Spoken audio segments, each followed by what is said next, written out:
Voilà, le ton est donné. Challenge, défi. Heureusement que vous êtes venus nombreux et qu'on aura du coup une intelligence collective massive dans cette journée pour la suite des travaux. Je reviens juste sur le programme que vous avez tous eu. Donc effectivement, on a bâti une journée assez riche. Ce matin, on aura 2 tables rondes voilà, autour d'entrées complètement différentes. Une plus sur l'instruction, la recherche, et l'autre qui sera plus tournée sur la mise en œuvre de cette séquence avec... on a la chance des intervenants issus effectivement d'horizons extrêmement différents qui apporteront des points de vue très enrichissants et vous pourrez bien entendu échanger avec eux lors de petites séquences de prise de parole de l'ensemble de la communauté. Ensuite, on aura une petite pause à midi restaurative.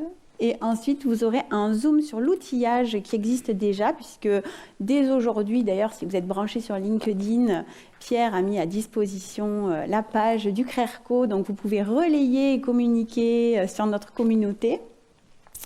Et ensuite, vous avez tous participé, je l'espère, ce matin, à l'arbre à palabre. Donc, on vous a fait des demandes, de faire remonter des besoins. Alors, vous avez déjà eu aussi des enquêtes. Donc, l'équipe, pareil, d'animation, à la fois synthétisera les résultats des enquêtes.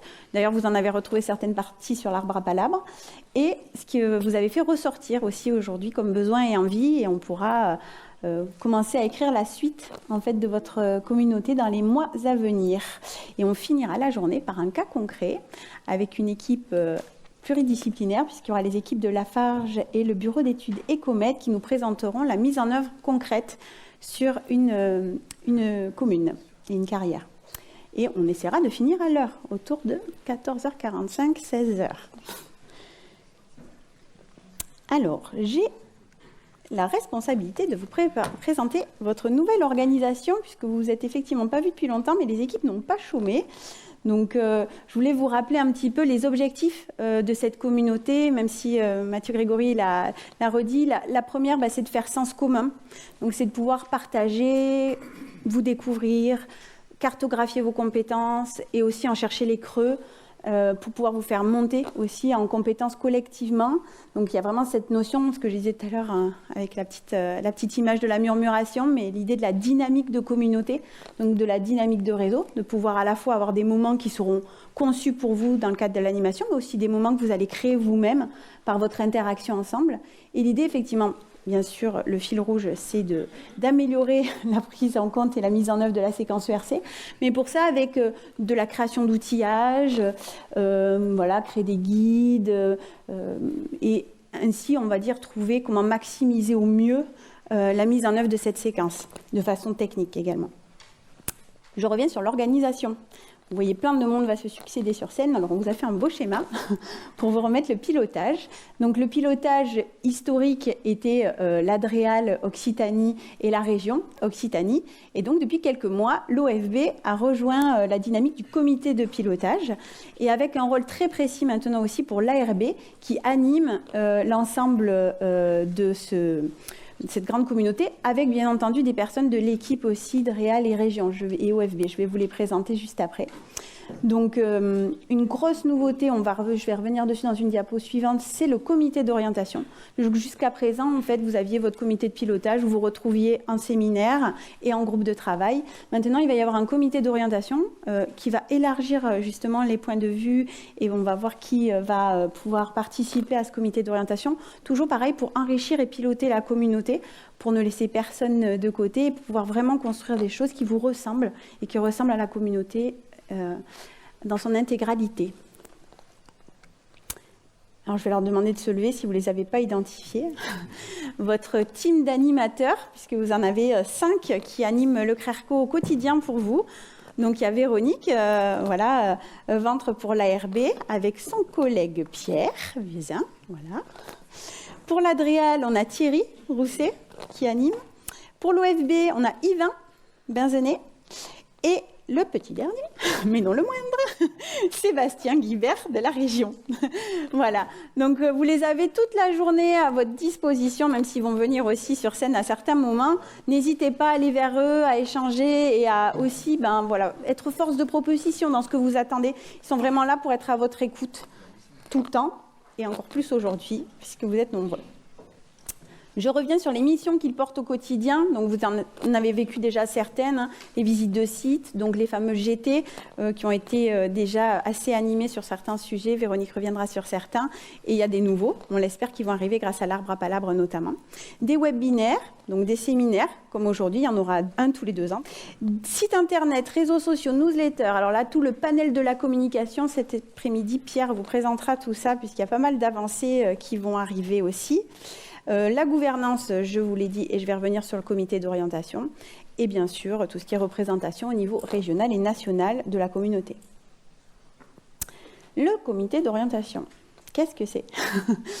Donc l'idée, c'est d'avoir encore une fois une interface plus participative, voilà, comme l'a dit Mathieu Rigoré, avec une intelligence collective plus massive, donc du coup de ne pas se limiter juste à un comité de pilotage et puis à des grandes assemblées, donc quelque chose de plus opérationnel. Donc son rôle, il est quand même assez clair, à la fois de définir les programmations que vous souhaiteriez à l'intérieur de votre communauté, d'en établir aussi les bilans, de revenir un petit peu sur ce qui s'est passé sur l'année, et également de relire toutes les productions, puisque l'idée, c'est que vous soyez force de production aussi, de livrables à l'intérieur de la communauté pour pouvoir vous appuyer sur des nouvelles doctrines que vous pourriez mettre en œuvre collectivement.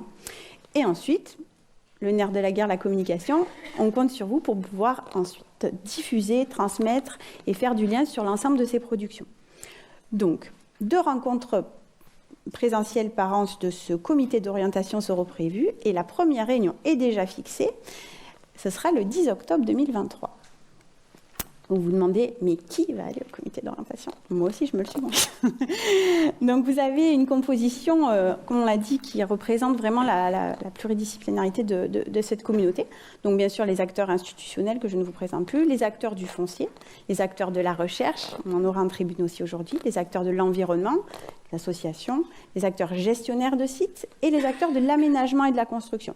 L'idée, c'est d'avoir un panel représentatif, bien entendu, de cette communauté, qui est en cours de définition. Vous pourrez poser des questions juste après si vous le souhaitez, pour pouvoir avoir un panel, on va dire, d'une trentaine, 30-35 personnes, c'est-à-dire quelque chose qui soit quand même pas trop gros pour pouvoir avancer et être productif collectivement, mais à la fois qui soit assez représentatif, toujours pareil, pour ne pas laisser d'avis sur le côté et trouver des solutions communes. Donc vous recevrez des invitations là-dessus. Donc du coup, je vais appeler les 4, je le dis en rigolant, les 4 fantastiques. Frédéric Dantan pour la DREAL, Occitanie, si vous voulez bien voilà, vous venir. On va prendre quelques petites questions sur cette nouvelle organisation, si vous en avez. Hervé Blum, de l'OFB. Mathilde Pinto, de la région Occitanie. Et Simon Woodworth, de l'ARB. Donc, vous avez les 4 membres du comité de pilotage. Est-ce que vous souhaitez leur poser déjà des questions Ok, ça va bien se passer. Vous pouvez les torturer, je vous laisserai faire. Peut-être, on peut commencer par... Alors, il y a des micros qui circulent. Il y a Pierre et Yvain qui sont là pour faire circuler des micros. Tu vois ? Non, bon, je vais prendre le fil. Je t'en prie, fais circuler. Bon, alors, je commence. Pourquoi vous avez eu envie de relancer cette dynamique RERCO? Après, c'est justement ces longs mois, on va dire, d'absence de séminaire. Je ne sais pas lequel a envie de répondre. Monsieur Dantan. Je me lance alors. Allez-y, il faut briser la glace. Et je vais prendre les pas de Mathieu Rigori qui l'a dit tout à l'heure. Hein, le ERC, ça ne fonctionne pas. À la DREAL, on a plusieurs politiques publiques à porter. Il n'y a pas que la biodiversité, on porte aussi d'autres politiques publiques d'aménagement du territoire, le logement, la mobilité, l'énergie, les énergies renouvelables. Et puis on a des postures aussi qui sont différentes selon les politiques publiques qu'on porte. On peut être soit maître d'ouvrage quand il s'agit des routes nationales, soit on porte des politiques publiques en tant que pilote ou en tant qu'instructeur, ce qui est le cas pour les espèces protégées.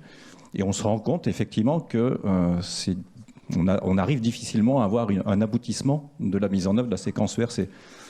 On a eu cette initiative totalement atypique d'avoir une communauté régionale évitée récupérée compensée en région Occitanie, qui préexistait avant en Languedoc-Roussillon. C'est assez unique en France, c'est unique en France. Et donc on a voulu, après un peu 2 années d'essoufflement liées en partie à la crise Covid, relancer tout ça pour améliorer pour voir comment on peut collectivement avoir des dossiers qui soient mieux ficelés, mieux aboutis en termes de déploiement de la séquence éviter, réduire, compenser. Des questions toujours? Oui, bonjour. Pour la région, je vais être très brève, parce que je ne vais pas paraphraser tout ce qui a été dit. Je me suis particulièrement bien retrouvée dans vos propos, là, Monsieur Grégory, ce matin, que j'ai trouvé bien franc, la façon de poser le débat. C'était très clair et c'est très bien. Côté région, ben voilà, comme l'expliquait Frédéric, hein, on est dans l'aventure depuis 2013, enfin Languedoc-Roussillon, puis après on a repris ça à l'échelle de la région Occitanie. Les enjeux de 2013, ben, on les vit toujours, même si on a changé d'échelle. Il y a encore plus, aujourd'hui, urgence à agir sur cette grande controverse, hein, préservation des milieux et développement d'activités humaines. En plus, je me dis, par rapport à la symbolique du lieu, là, on a un musée sur l'histoire antique. On a aussi une responsabilité. Hein. Vous faisiez allusion au fait qu'il y a des impacts sur la préservation de l'espèce humaine. Ben, si on veut que ça continue, il faut vraiment que tous, autant qu'on est là aujourd'hui, mais même au-delà, on arrive vraiment à trouver des solutions. Voilà, j'ai bon espoir. J'aimais bien aussi l'image du nuage d'oiseaux, là. Voilà, je pense que là, maintenant, et c'est tout l'enjeu aussi de cette nouvelle gouvernance qu'on vous a présentée, hein, le fait d'élargir le cercle avec nos collègues de l'OFB, d'avoir une agence solide, là, qui porte avec nous cette animation. On a besoin, là, de moyens humains, donc l'engagement de la région par rapport à tout ça, c'est ça aussi, et c'est important, c'est de consacrer des moyens humains à cette animation, parce que sans, là, toutes les personnes qu'on remerciera, je pense, et qu'on applaudira même sans doute ce soir. Il n'y avait pas cette journée-là aujourd'hui, et c'est important d'avoir ces moyens humains. Et en plus, pour vous dire 2 mots, mais je pense, normalement, si tout va bien, parce que je voulais excuser quand même ce matin notre vice-présidente Agnès Langevin, qui pour des raisons personnelles n'a pas pu intervenir ce matin aux côtés de Mathieu Grégory, mais qui normalement nous rejoint en fin de matinée. Mais juste sans déflorer tout ce qu'elle va vous dire, je pense qu'elle vous reposera le contexte global des politiques régionales, à savoir, comme vous le savez, le SRADET, mais aussi pour ce qui nous intéresse aujourd'hui, la stratégie régionale biodiversité qui a été adoptée en 2020, dont le premier défi est justement celui-là, la problématique de l'enjeu d'artificialisation et de zéro perte nette de biodiversité. Voilà. Monsieur Blum, les copilotes d'abord. Voilà, justement, je voulais commencer par ça. Bonjour à tous. En profiter en introduction pour remercier la région et l'État d'intégrer l'OFB comme copilote, même si nos moyens sont peut-être pas à la hauteur de ce que vous pourrez mettre dans ce pilotage. Mais en tous les cas, c'est évidemment extrêmement important pour l'OFB. D'abord parce que la séquence ERC, on se sent évidemment éminemment concerné. Et puis, l'aspect partenariat très élargi de la communauté. Alors sur ERC, bon, moi aussi je dirais que je me suis totalement retrouvé dans les propos introductifs de Mathieu Grégory. J'en dirai pas plus parce que tu as à peu près tout dit en termes de diagnostic et de perspective.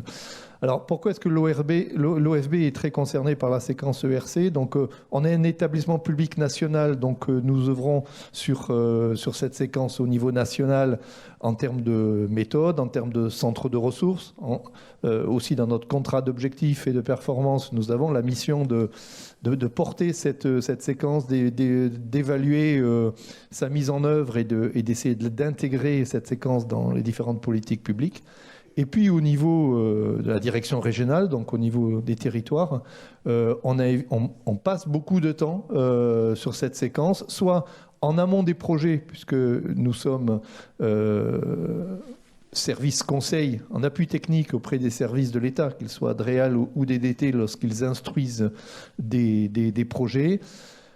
Là, évidemment, on a beaucoup de progrès à faire sur la mise en œuvre, sur l'évaluation de l'intégration ou pas de la totalité de nos avis par les services de l'État, dont on ne méconnaît pas notre différence de rôle. On apporte un appui technique et puis le service de l'État, il instruit en intégrant toutes les autres problématiques, les autres politiques publiques.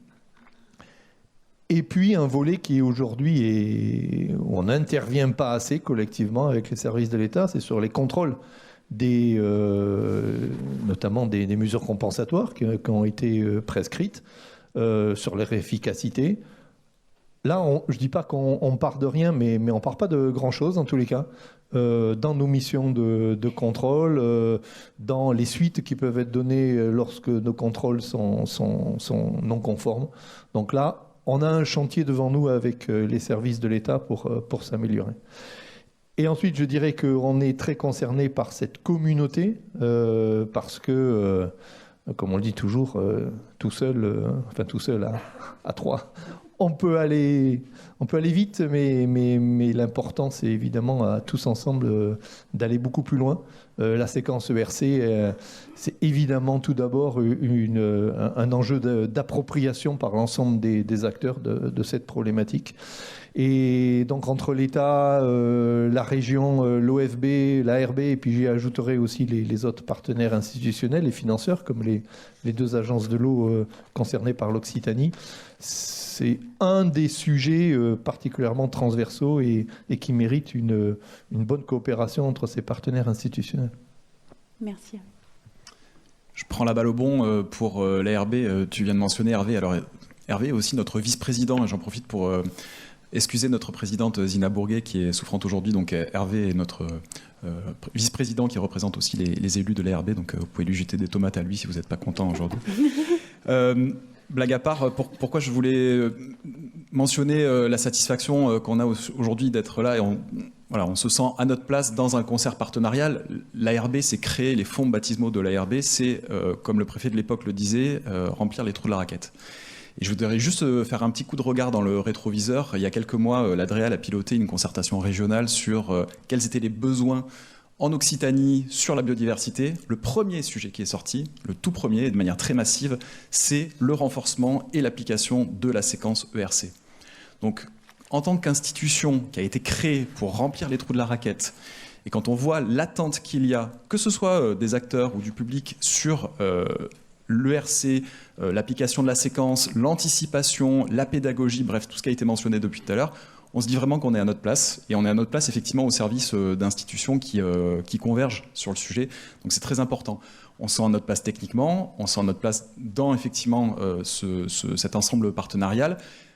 Ça me permet de dire, au-delà d'ailleurs de ce petit coup de regard dans le rétroviseur, qu'il y a quelque chose qui est précieux en Occitanie. On a l'habitude de le dire à échelle régionale, nationale, mais des institutions qui s'entendent sur des orientations et des modes de faire, ça nous paraît presque classique, banal en Occitanie. Croyez-moi, c'est loin d'être le cas, que ce soit à échelle nationale ou à échelle internationale.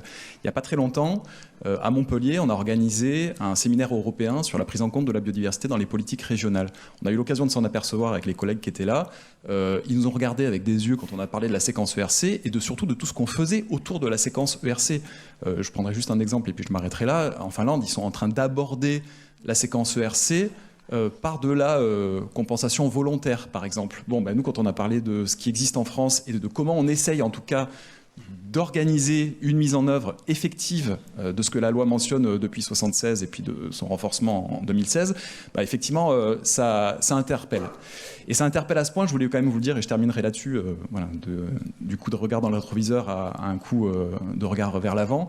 On vient de proposer, dans un réseau européen qui s'appelle la Conférence environnementale des régions d'Europe, que le sujet de l'ERC et de comment il est porté en Occitanie soit un des sujets qui soit porté à la connaissance de la Commission européenne, puisque la Commission européenne est en train de bâtir les politiques de demain par ce qu'ils appellent le scale-up, c'est-à-dire la massification de ce qui existe de positif dans certaines régions, en essayant de dépasser du coup l'échelle nationale et de regarder sur les territoires qu'est-ce qui se passe. Mais moi j'ai eu envie de mettre en avant effectivement ça, et j'espère que ça sera retenu. Donc en tout cas, sachez-le, on est regardé, donc à nous d'être bons. La pression continue. Écoutez, on vous remercie pour vous redire aussi que cette nouvelle architecture de collaboration, comité de pilotage ARB, va être scellée dans une convention. Donc vous pourrez bientôt en prendre connaissance et ça rappellera un petit peu tous les grands principes qu'on partage avec vous depuis quelques minutes avec vous.